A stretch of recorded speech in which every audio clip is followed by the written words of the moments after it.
So we'll just go ahead and talk about the elephant in the room. If you're watching on video, I have shaven the beard off. It is officially gone. And there's a good reason for that. I kind of leaned into it on the last episode that I'm back on the fire department. So it's it's a volunteer department. Nothing wrong with that. I live in a small town, so I missed it. I wanted to get back into it, so I shaved the beard off, got on the department, and here we go. I'm excited. I missed it, like I said, and after over a year of doing this podcast, talking to some amazing people from around the country, getting to know people in the fire service that I've never met before, and talking to friends that I have met before, that I've worked with. It's really pushed me to want to get back into it. So it's official. I'm back on. We're going to have a lot more fun coming up on these over the next few years because I'm going to start sharing videos. I'm going to start recording different trainings.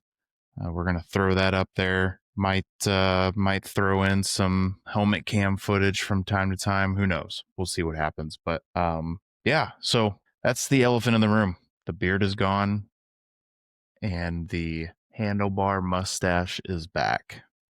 I don't think my wife is too pleased about the handlebar mustache. I don't think she loves it. The kid, I got to share that story before we dive into our topic for today.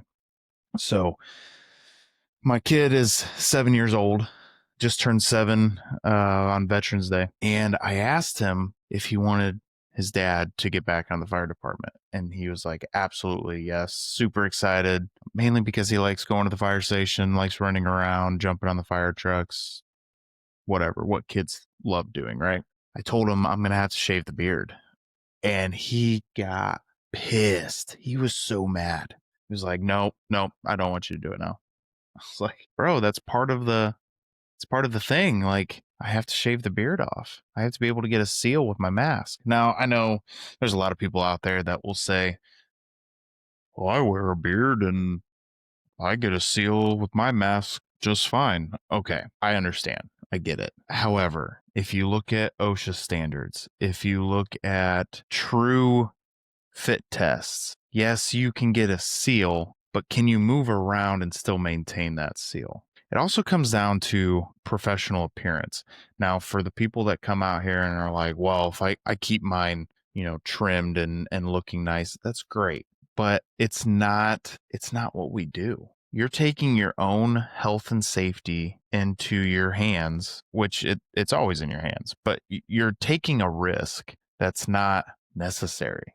Just shave. I get some people have a hard time shaving. Like my neck, oh, the hair on my neck is so coarse that I always end up cutting myself every single time. But at the end of the day, I would much rather not have to worry about if I have a proper seal around my mask, especially if I'm fighting any structure fire, doesn't matter. But I've been on tire warehouse fires before, and that smoke it's thick, it is dark, and it is just full of chemicals. And the last thing I want to have to worry about is breathing any of that in. So I'm not here to settle any debates on the argument of beard, no beard, anything like that.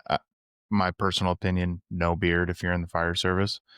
I could make an argument for EMS.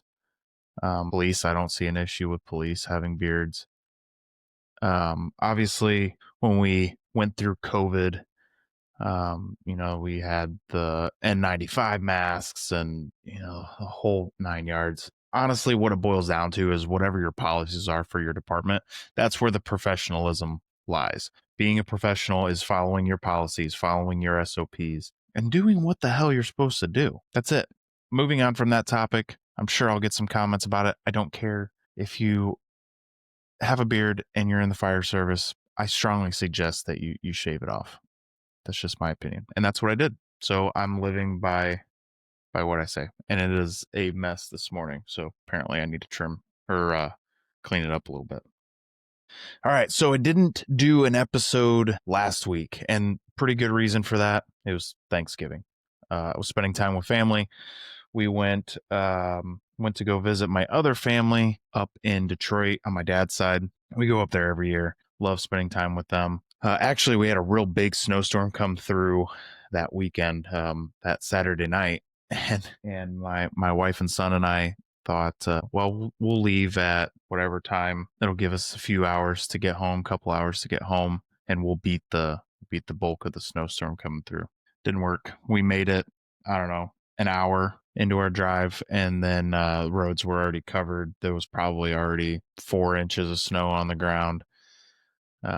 Was doing like 50 miles an hour on an interstate. I mean, it was good times. We had a lot of fun. So, all right, now for this week's topic. So, I am going to give you my 5 must do trainings that I feel like everybody should be focusing on, at least within the first quarter. Obviously, there's volunteer departments, there's career departments, things like that.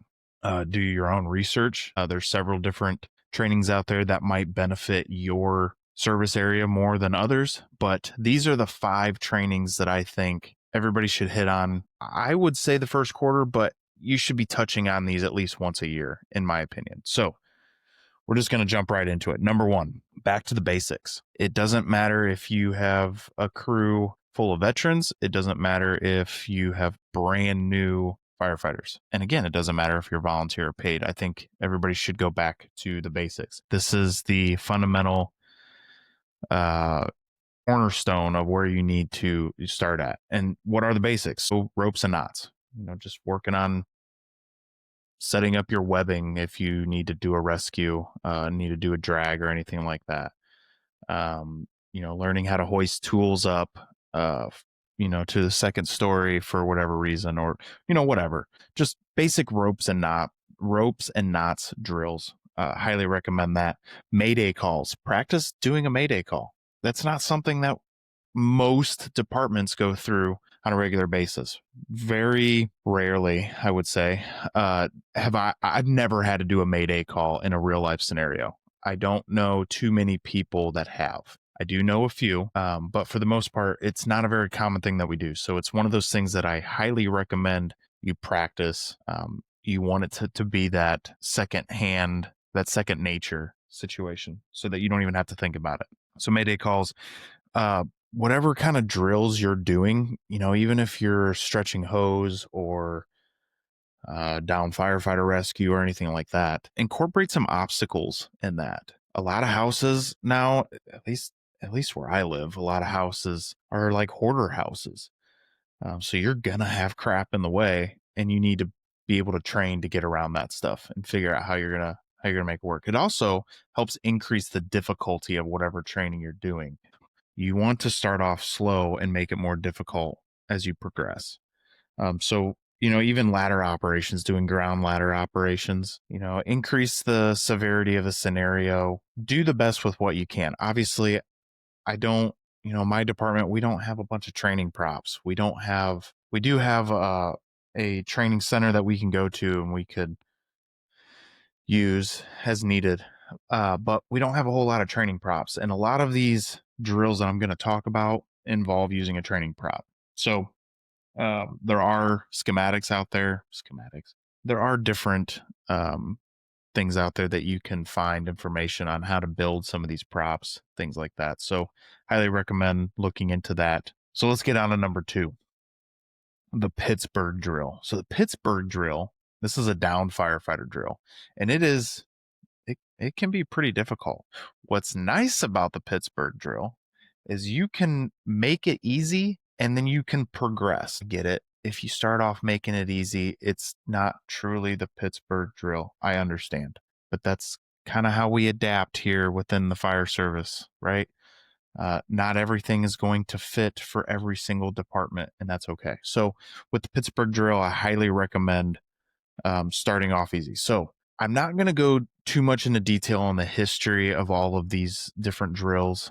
Those will be a separate episode, but in separate episodes, we will talk more about like the Pittsburgh drill, the Denver drill, some of these other situations, and we'll talk more about the history on those and, go from there. But the Pittsburgh drill. So this is a down firefighter drill.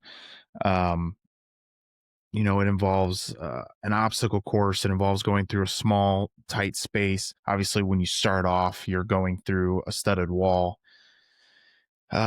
Everybody, I recommend that you black out your visor or your mask as much as you can.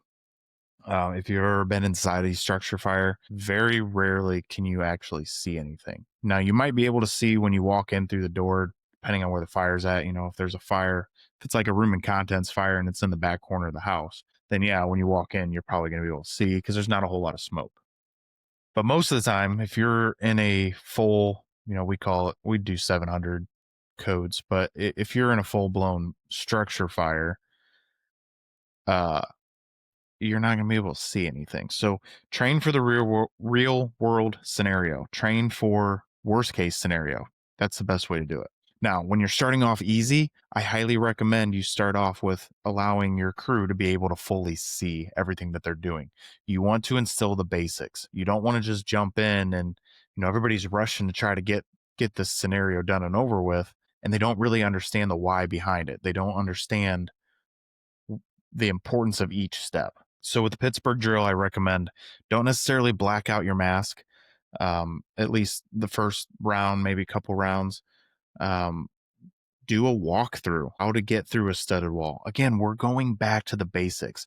This is 2026 that we're going into.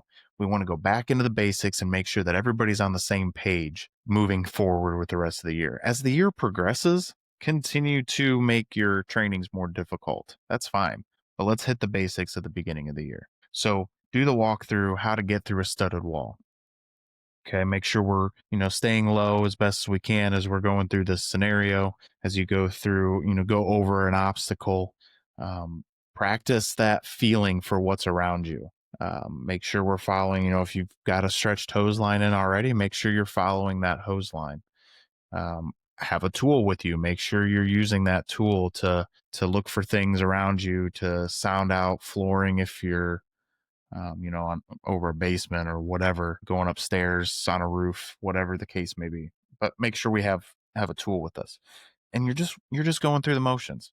Then when you come up through this little tunnel space scenario, then take it slow. It's not a race. Don't have to make it a race. And then practice pulling the firefighter, or if you're using a prop dummy or something like that, take your time figuring out the best ways to get them back through all of those obstacles again before getting them out of the building. Number 2, Pittsburgh drill. Highly recommend it. It's a good one.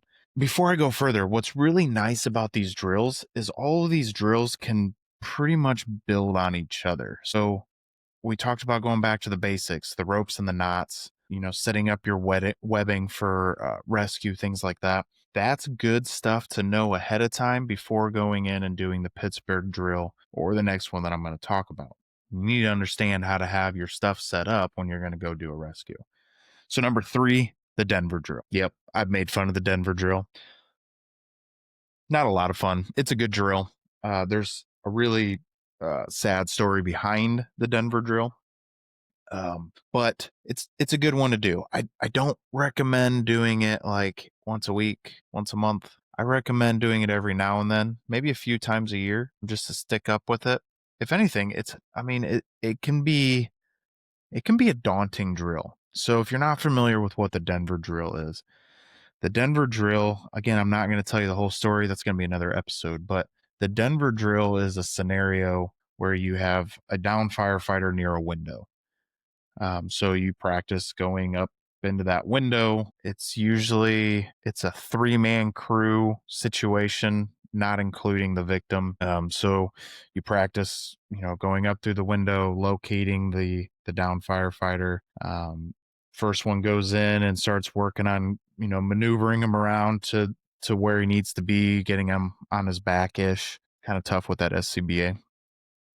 Getting him situated, and then the second one coming in to help with the lift, and the third one being there outside of the window, but being on the ladder ready to collect the firefighter to help bring down the ladder. It can be a tough drill. I mean, especially if you're that guy that's bringing somebody down a ladder, that can be difficult. You need to be really comfortable in your ladder operations and really comfortable working on a ladder. So Denver drill is a good one. Again, it's a lot easier with the prop. Again, uh, there is information out there on how to build a Denver drill prop. So I highly recommend looking into that if you don't already have one. And as always, building these props, you can build all of these different props, like the Pittsburgh one. You can build like the V-shaped obstacle, like you're going over something, or the tunnel, or like I said, the Denver drill. But if you don't have a place to store these, it's going to get kind of difficult. So maybe partner with other departments, partner with other stations around you, figure something out. But these are good props to have, and they can be used for different things as well. So number 4 is firefighter CPR in full turnout gear. So this one kind of hits close to home for me. I've had a few friends over the years die from cardiac arrest. One of them was active doing a training scenario and went down into cardiac arrest. So the CPR and full turnout gear, there's a video. I haven't decided if I'm going to put it in here or not. If I do, I'll definitely give credit to the department that created that video. But there's a video that's demonstrating this situation. And basically, it involves getting the firefighter out of the structure, getting them outside, and starting CPR as quickly as possible, while having at least starting off with 2 other firefighters working on getting gear off as much as they can. It can be a tough drill to do. It's definitely one that you're going to want to do more than once, but once you get comfortable with it, you start to kind of have fun with the drill. So again, starting off with the basics, and I'll go into detail of what each firefighter is doing here in just a second, but starting off with the basics, practice just having somebody in full turnout gear, yourselves, like everybody's in full turnout gear, including the victim, and practice getting them out of that gear while doing CPR first. Once you get the basics of that down, then start incorporating other things. Maybe incorporate the Pittsburgh drill into it, maybe the Denver drill, whatever the case may be. Start incorporating different drills to make it a little bit more difficult as time goes on. I'm not saying you're doing that all in one day, where you're starting off with the basics and then working your way up, and maybe you are, but I recommend, one day on shift, start off with the basics and then work your way up. All right. So the firefighter CPR. So you've got 3 firefighters and then you've got the victim. So when you bring the firefighter out, the firefighter has his head kind of in the lap of the first one. First one's sitting down on the ground with legs spread out, and the firefighter's head is in their lap. That firefighter is working on, we'll call that firefighter 1, the one that's sitting down. So firefighter 1 is working on removing the helmet, removing the SCBA mask, removing gloves, helping remove the shoulder straps of the SCBA, and then kind of opening the turnout coat a little bit more, really as much as you possibly can. Firefighter 2 is performing CPR. They start CPR as soon as you get them outside, and everybody's kind of basically working around firefighter 2. You don't want to stop CPR, obviously, because every time we stop, that decreases the chance of survival. So firefighter 2 is doing CPR the whole time. Firefighter 3 is down by the legs. So firefighter 3 is working on unbuckling the waist belt of the SCBA, working on loosening up the SCBA straps, and working on unzipping or unbuckling the turnout coat and opening that up and getting that ready to pull. So once everybody's job is complete on that, while firefighter 2 is still performing CPR, you might need to grab another person, but firefighter 3 and maybe another person are each going to grab a leg, and they're going to pull the firefighter right out of the SCBA, right out of the turnout coat, right into the hands of either another firefighter, a medic, whatever, and that person's going to take over CPR, and they're going to take over care from there. The whole point of this training is we're trying to get the down firefighter out of their turnout coat without having to stop CPR for really any amount of time. So this is a great training. I highly recommend it. I've done this a couple times. You can even incorporate, if you've got some old turnout gear that's like expired, or something. Maybe even incorporate, cutting gear if need be. It's a lot more difficult to cut turnout gear with shears than people would realize. And depending on what kind of shears you have, they're probably going to be toast when you're done. But something else to consider as well. Number 5, it's just a broad category. I'm going to throw it out there: EMS. Incorporate EMS. It doesn't always have to be just one EMS day, like a day dedicated to EMS related training. You can incorporate that into all of your fire training as well. If you're doing down firefighter training, like the Pittsburgh drill or the Denver drill or whatever, you can incorporate a little bit of EMS into that as well. Even if you're one of those departments that despises EMS with a passion and you don't have anything to do with it, you are strictly just a fire department. You go and assist from time to time, but you have a private EMS service in your area. It's still important that you get on board with some of this. I don't understand how there are departments out there today that despise EMS. That's 80 to 90% of our calls are EMS related calls. So it's time to get with the program. Start doing some EMS related crap. And it doesn't have to be anything crazy. You have do cardiac arrest scenarios like we just talked about.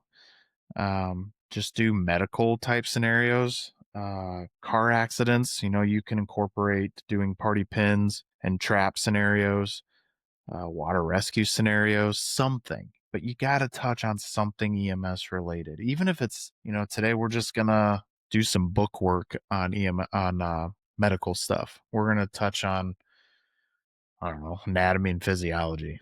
That sounds awful, but that's what we're going to touch on. Maybe we're going to talk about things like that. You need to incorporate a little bit of EMS. And I truly believe EMS should and can be incorporated more than it is typically. So always recommend you incorporating EMS in everything that you do, but also dedicating some time to EMS for a training day as well. So that's it. That's my top 5 stuff. Like it, love it, hate it. Obviously, there's a lot more different things out there that I think should be touched on. And maybe we'll do another episode later on talking about those. But, hazmat is big, especially if you live out in a rural area, or maybe you live out in an area where there is heavy coast to coast type traffic, like semi trucks carrying hazardous materials, train cars carrying hazardous materials, whatever. Hazmat's always a good one to go over. Brushing up on the ops and awareness level scenarios. I personally like to do the hands-on type scenarios. So if I'm doing a vent enter and search, or maybe I'm ventilating a roof, or whatever the case may be, those are the things that I like to do. Obviously, it makes it a lot easier when you have props, and it makes it a lot easier if you have a training center that you can go to. I think we're starting to see more and more training centers pop up across the country, so that's great. Hopefully that continues to help. Hopefully you have access to one. Live burns are amazing, and you can do so many different things with live burns. If you manage to get, let's say you get a house donated to you, and every state has different standards when it comes to house donations. But say you're lucky enough that you get a house donated to your department. Use the crap out of that. Set a date for when you want to do the actual burn. But in the meantime, do as many scenarios in there as you can. You can incorporate EMS scenarios. You can incorporate Pittsburgh drill, Denver drill. You can do so many different, you can vent enter search. There's so many different scenarios that you can incorporate into that house in the meantime. Then once you get to the time where you can actually do a live burn, you don't have to burn the whole house down right away. Start with different rooms, do small room and content burns, allowing other, more than one crew or department to participate, but spread some of the love. That's the best training you can get. That's the most realistic training that you can get. So I highly recommend that. I can tell you stories of previous departments that I was on when we got live burn houses, and even ones, like shipping container style, at training grounds. And that was some of the best trainings that we've ever had. You can make those shipping containers pretty hot, but the actual houses that are donated, you can do so much with those. So If you're lucky enough to be able to get your hands on those, highly recommend it, and highly recommend you opening up to as many surrounding departments as you possibly can if you've got more departments around you. With that, I think that's it. Also, I'm thinking about making a challenge coin.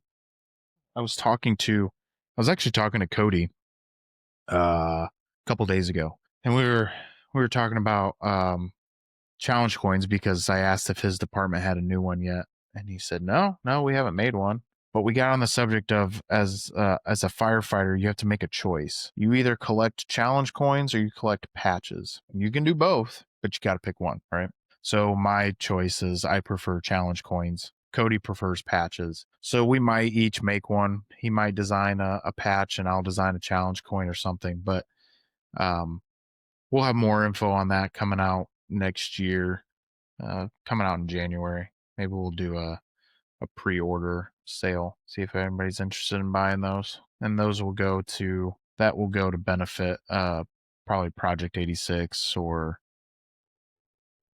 something like that. But yeah, I think that's all. We've got some amazing guests coming up. I'm not going to give too much detail. Got a couple firefighters planning to be guests on the show. I'm working on a Navy SEAL at the moment, so that'll be kind of cool. Love to hear what he has to say. Yeah,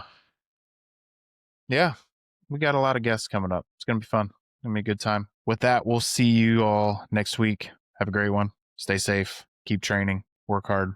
Let's get it.